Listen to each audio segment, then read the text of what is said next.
Today, as part of Curious Kent, you find us in Canterbury, and it is the birthplace of Mary Tourtel. And today we're going to go on a little bit of a Mary Tourtel ramble, of course, creator of Rupert Bear.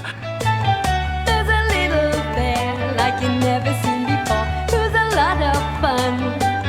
Hello, my name's Ian Osterloh. I'm a member of the Canterbury Historical and Archaeological Society, and I'm also a city tour guide.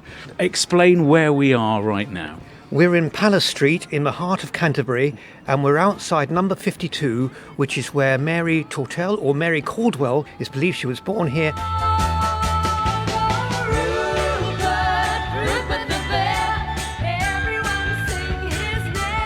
Went to the Simon Langton Girls' School when she was here.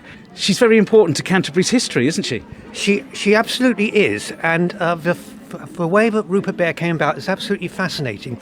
She was a very talented art student, and eventually she went to the Royal College of Art.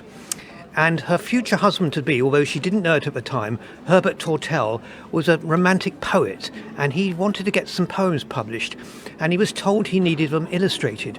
But he didn't have any money to do this, and so he thought, I don't know, why don't I get a student to do it for free? And he approached the Royal School of Art, College of Art, and they appointed Mary Caldwell, as she was then. And then they finally met after she'd done the drawings. And he was fascinated with the drawings, but he took an instant like to her at first sight. It was love at first sight. He called her the daughter of the gods. There is the plaque there, of course, but it's not the only place that has a plaque in the city, is it? No, there's two other places in the city where she studied art with Canterbury's other famous artist, Sidney Cooper Taylor, and also at what is now the Chaucer Hotel, where she lived towards the end of her life. Okay, now you're going to take me on a bit of a ramble. We're starting off at the birthplace, and we're going to go via the Chaucer, but we're going to end up at a final resting place as well, so we're going to have the full journey. That's right, we'll end up at St Martin's Church. Well, let's go then.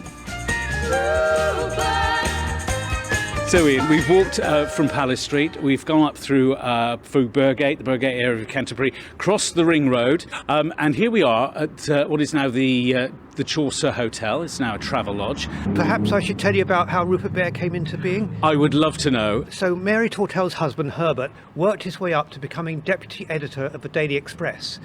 And in 1920 there were circulation wars. The Daily Mail had Teddy the Tail, and the Daily Mirror had Pip, Squeak and Wilfred, and these were very popular. And Herbert was under pressure to increase circulation of the Daily Express. So he told them, my wife will create an animal character for you. And that's nice that he put her forward for that job, yes. Yes, it was very good of him, wasn't it? And so the way it worked was that Mary, she drew the artwork, she drew Rupert the Bear, and Herbert wrote the stories, and together they were a perfect match, and Rupert Bear became very popular very quickly.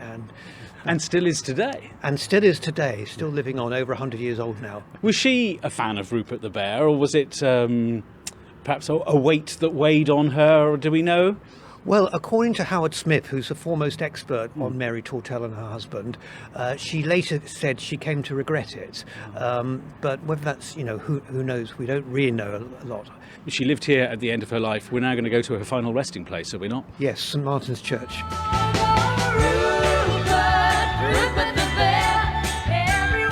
So Ian, we have made it now to St Martin's Church, and we are standing at the grave of Herbert Bird Tourtel, who died 1931, and Mary Tourtel, of course, his wife, who died March the 15th, 1948, at the age of 74.